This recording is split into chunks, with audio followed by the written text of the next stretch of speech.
लिए भारतीय जनता पार्टी को भारी समर्थन देने के लिए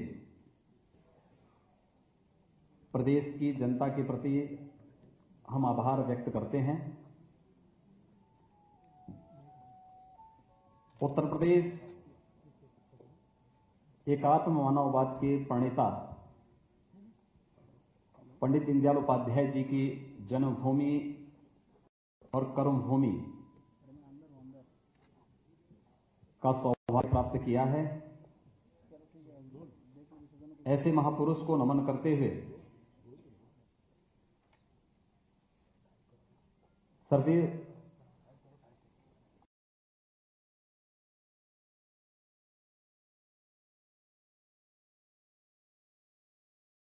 हमारी सरकार पूरी तरह कृत संकल्पित है। इस मौके पर आप सबके माध्यम से हम प्रदेश की जनता को पूरी तरह आश्वस्त करना चाहते हैं। राज्य सरकार उत्तर प्रदेश को विकास और खुशहाली के रास्ते पर तेजी से आगे बढ़ाने के लिए जो भी प्रभावी कदम उठाने की आवश्यकता पड़ेगी, उसमें कहीं भी कोई कौर कसर नहीं होगी। अपने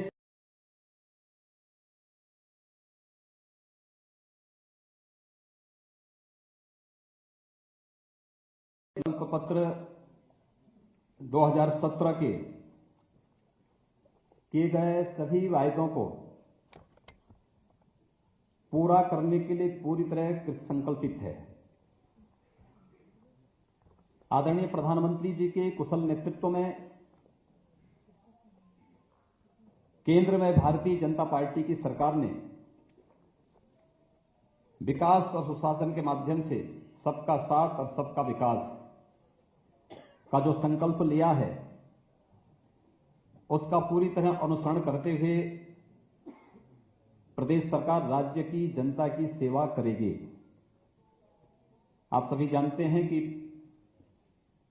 15 वर्षों में उत्तर प्रदेश विकास की दौड़ में काफी पिछड़ गया है।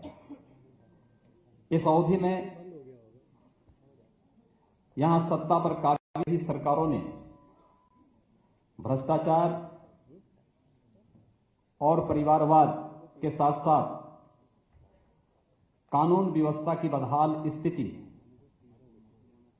से यहां की जनता को भारी नुकसान पहुंचाया है। इसलिए हमारी सरकार आम जनता के कल्याण के लिए और उनके उत्थान के लिए अविलंब प्रभावी कार्रवाई शुरू करेगी। लोक कल्याण के प्रति समर्पित यह सरकार बगैर किसी भेदभाव के समाज के सभी वर्गों के लिए समान रूप से कार्य करेगी। इसके लिए शासन प्रशासन को संवेदनशील और जवाबदेह बनाया जाएगा। भोजन, आवास, सड़क, पेयजल, शौचालय जैसी बुनियादी आवश्यकताओं की पूर्ति के साथ साथ उत्तर प्रदेश की कानून व्यवस्था चाक चौबंद रखने के लिए सरकार निरंतर पूरी सजग तरीके से कार्य करेगी। प्रदेश में शिक्षा का उन्नयन, युवाओं के लिए रोजगार के अवसरों में वृद्धि, आम जनता को स्वास्थ्य और परिवहन की अच्छी सुविधा प्राप्त हो, भारतीय जनता पार्टी की यह सरकार इस दिशा में ठोस प्रयास करेगी। समाज के गरीब, दलित एवं पिछड़े वर्गों के कल्याण के लिए विशेष प्रयास किए जाएंगे। हमारे प्रदेश की आबादी का एक बड़ा हिस्सा ग्रामीण इलाकों में रहता है। अपनी आजीविका के लिए उन्हें खेती पर निर्भर रहना पड़ता है। इसे ध्यान में रखते हुए राज्य सरकार यह सुनिश्चित करेगी कि कृषि ही प्रदेश के विकास का आधार बने। कृषि, किसान तथा खेतीहर मजदूर, इन तीनों के विकास के लिए हर स्तर पर प्रयास किए जाएंगे। प्रदेश सरकार महिलाओं के सशक्तिकरण, उन्हें समान अवसर देने के लिए हर संभव प्रयास करेगी। महिलाओं की सुरक्षा, सशक्तिकरण और सम्मान के लिए कोई कोर कसर बाकी नहीं रखेगी। पूर्ववर्ती सरकारों के बदहाल शासन का खामियाजा प्रदेश की युवा पीढ़ी को भुगतना पड़ा है। युवाओं को गुणात्मक शिक्षा सुलभ हो तथा कौशल विकास के माध्यम से उन्हें रोजगार के सुगम अवसर प्राप्त हों, इसके लिए भी प्रदेश सरकार पूरी संवेदनशीलता से कार्य करेगी। सरकारी नौकरियों की भर्ती प्रक्रिया को भ्रष्टाचार विहीन एवं पारदर्शी बनाया जाएगा। निवेश को बढ़ावा देते हुए राज्य का संतुलित औद्योगिक विकास भी किया जाएगा।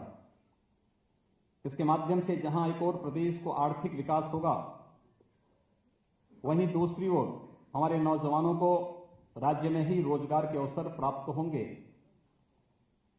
और अंत में मैं एक बार पुनः इस बात का विश्वास दिलाना चाहता हूं कि उत्तर प्रदेश में परिवर्तन लाने का जो जनादेश भारतीय जनता पार्टी की सरकार को प्राप्त हुआ है, उसके सकारात्मक परिणाम अतिशीघ्र दिखने लगेंगे।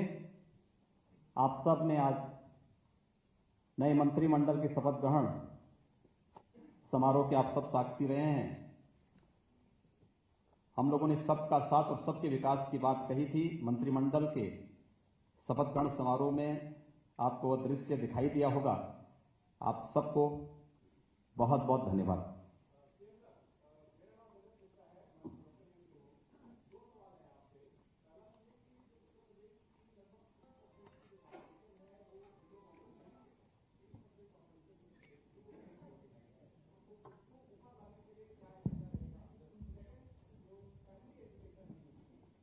बहुत खराब है, तो इन दोनों चीजों को सुधारने के लिए क्या बीजेपी करने वाली है, यूपी सरकार करने वाली है?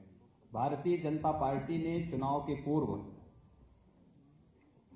जनता के सामने अपना विजन डॉक्यूमेंट के रूप में लोक कल्याण संकल्प पत्र रखा था। लोक कल्याण संकल्प पत्र के माध्यम से जो भी हम लोगों ने प्रदेश की जनता से वायदे किए हैं, हम उनको पूरा करने के लिए कृत संकल्पित हैं। चाहे वह खेतीहर मजदूर हो या हमारा किसान, इन सब के उन्नयन के लिए, उनकी आय को दोगुना करने के लिए, युवाओं के रोजगार सृजन करने के लिए ठोस कदम उठाए जा रहे हैं और आपको हम परिणाम देंगे। आज हम सब ने एक औपचारिक कैबिनेट की बैठक की है, मंत्रि परिषद का एक परिचय का एक बैठक की है। उस बैठक के बारे में हमारे वरिष्ठ सहयोगी श्री सिद्धार्थनाथ सिंह जी और श्रीकांत शर्मा जी आपको अवगत कराएंगे। और नियमित ब्रीफिंग के लिए भी हमारे 2 सदस्य कैबिनेट की जो बैठकें अगले सप्ताह से प्रारंभ होंगी, तो उसकी नियमित ब्रीफिंग और सरकार के कार्यों के बारे में भी जो नियमित ब्रीफिंग के लिए हमने अपनी वरिष्ठ सहयोगी श्री सिद्धार्थनाथ सिंह जी को और श्री श्रीकांत शर्मा जी को अधिकृत किया है। मैं चाहूंगा अगर दोनों हमारे यहाँ मौजूद हों तो आए।